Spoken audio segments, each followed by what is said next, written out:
네, 샬롬. 오늘은 약속의 땅 마지막 편을 함께 공부할 텐데요. 그동안의 이 이스라엘의 역사를 좀 시대별로 간략하게 살펴보면서 오늘 공부를 함께 진행하겠습니다. 여러분, 이스라엘의 역사는 언제부터 시작되었을까요?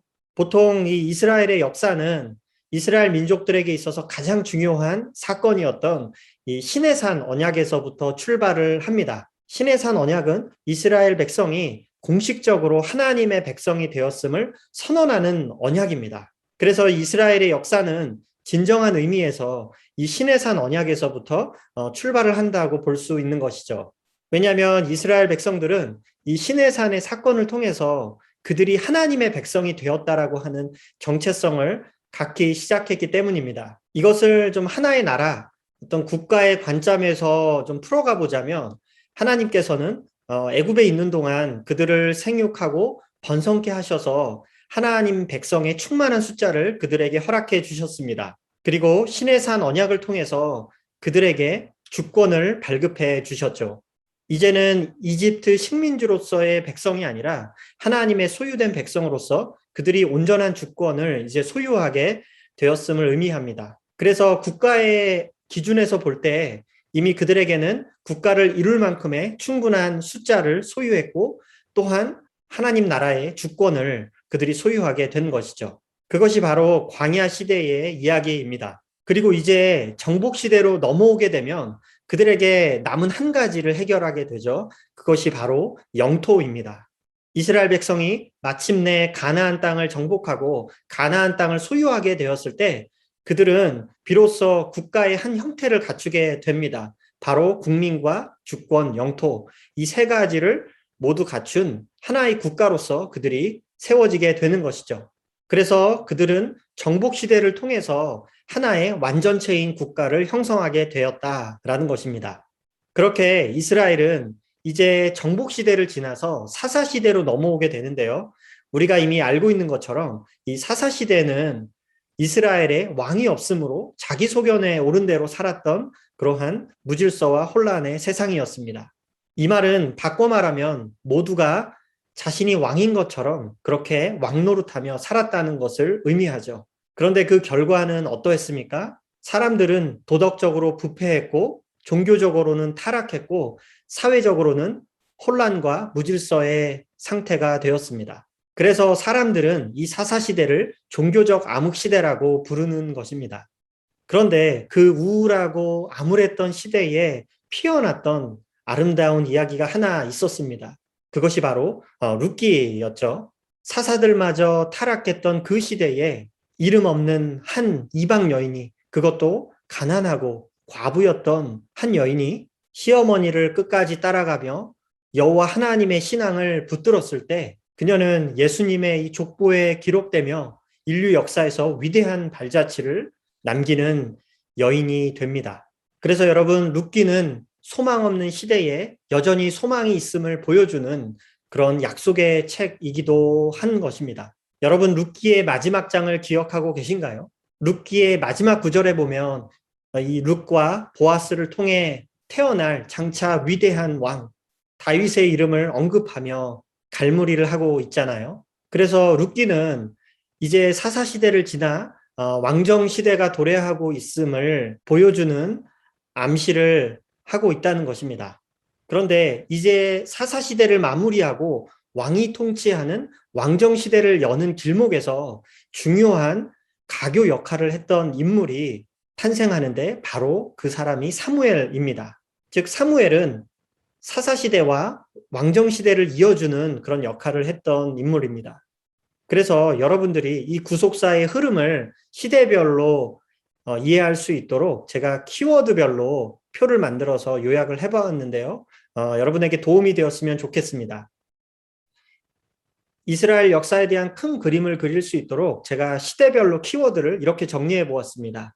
여러분 이스라엘 백성들이 처음 애굽으로 들어가는 입애굽의 사건을 통해서 이스라엘 백성은 먼저 국민이라고 하는 중요한 요소를 갖추게 됩니다. 그리고 이제 이 출애굽 시대, 이 광야 시대에 오게 되면 그들은 시내산 언약을 통해서 하나님 나라의 소유된 백성이라고 하는 주권을 획득하게 됩니다. 그리고 정복 시대로 넘어오게 되면 이제 비로소 영토를 획득하게 되는 것이죠. 그래서 이제 이스라엘은 국민, 주권, 영토라고 하는 이 세 가지를 모두 갖춘 국가의 기틀을 마련하게 됩니다. 그런데 한 가지가 더 남아 있었죠. 문제는 아직 이스라엘에 왕이 없었다는 겁니다. 그래서 사사기에서 반복적으로 강조하고 있는 중요한 문구, 이스라엘에 왕이 없으므로 이 의미는 사실 앞으로 왕이 출현해야만 이 혼란한 무질서한 세상을 바로잡을 수 있다라는 것을 전달하는 메시지이기도 하다는 것이죠. 앞으로 왕이 출현해야 한다. 이것을 넌지시 암시하고 있는 메시지입니다. 그래서 사사기서는 한편으로 이 왕을 독촉하고 있는 책이다라고도 말할 수 있을 것 같습니다. 그래서 이 사사기서와 사무엘서 사이에 룻기가 있잖아요. 그래서 이 룻기에서는 이제 룻과 보아스의 이 결혼을 통해서 이제 왕이 이 땅에 올 수 있는 길을 닦아놓는 그런 가교 역할을 하고 있는 것이죠. 그래서 룻기의 마지막에 보면은 이제 장차 태어나게 될 위대한 왕 다윗의 이름을 언급하고 있는 것입니다. 그래서 여러분, 구속사의 넓은 관점에서 보면 이스라엘의 역사는 이 땅에 장차 진정한 왕으로 오실 메시아를 바라보며 또 메시아를 기다리며 메시아를 향해 점점 나아가고 있다는 것입니다.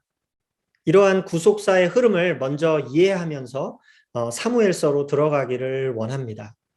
여러분, 사무엘을 잘 알고 계시죠? 사무엘은 이스라엘의 마지막 사사였지만 동시에 하나님의 말씀을 이스라엘 백성들에게 대언했던 이스라엘 최초의 선지자이기도 했습니다. 사무엘이 선지자였다는 개념이 좀 생소하실 수도 있으실 텐데요. 사무엘서 3장 20절 말씀에 이렇게 기록을 하고 있습니다. 단에서부터 부할세바까지의 온 이스라엘이 사무엘은 여호와의 선지자로 세우심을 입은 줄을 알았더라. 아멘. 여러분, 사무엘 상의 이야기는 사사시대의 이제 말기부터 시작해서 이스라엘의 초대 왕이었던 사울 시대의 이야기까지를 기록하고 있습니다. 그동안 사사들이 통치하던 시대에서 이제 왕이 통치하는 왕정 시대로 넘어가기 위해서 하나님께서 이제 사무엘이라는 인물을 세우셔서 그를 통해 하나님의 말씀을 전달하게 하셨던 것이죠. 그렇게 사무엘은 이스라엘에서 최초의 선지자로서 하나님의 말씀을 대언하며 하나님의 메시지를 전하였습니다. 그런데 왜 하나님께서 사무엘을 선지자로 세우신 것입니까? 그 당시 이 사사시대 말기 이스라엘 백성들이 얼마나 도덕적으로 부패하고 그들이 하나님과 멀어져 있었습니까? 하나님은 그렇게 무너져가는 이스라엘을 다시 일으켜 세우시기 위하여 하나님의 말씀을 대언할 사무엘 선지자를 세운 것이죠. 여러분, 사무엘상 첫 장은 한나의 이야기와 또 엘리 제사장 가문의 이야기로 시작을 하고 있지 않습니까? 그런데 그 당시 이스라엘의 최고 종교 지도자였던 엘리 제사장 가문이 얼마나 심각할 정도로 부패하고 타락했는지를 아주 적나라하게 우리에게 고발하고 있습니다. 그 당시 종교 지도자들, 제사장들의 탐욕과 음란함, 이러한 말할 수 없는 죄악들로 인해서 더 이상 하나님의 말씀을 들을 수 없는 상태가 되어버린 이스라엘의 상황이었습니다. 그래서 사사시대 말기의 모습은 그야말로 하나님의 말씀이 끊어진 암흑시대였다는 것입니다. 이스라엘을 하나님의 말씀으로 이끌어가야 할 종교 지도자들이 그렇게 부패했는데 이스라엘에 무슨 소망이 남아 있겠습니까? 그럼에도 불구하고 하나님은 이스라엘을 향해 말씀하기를 멈추시지 않았다는 것입니다.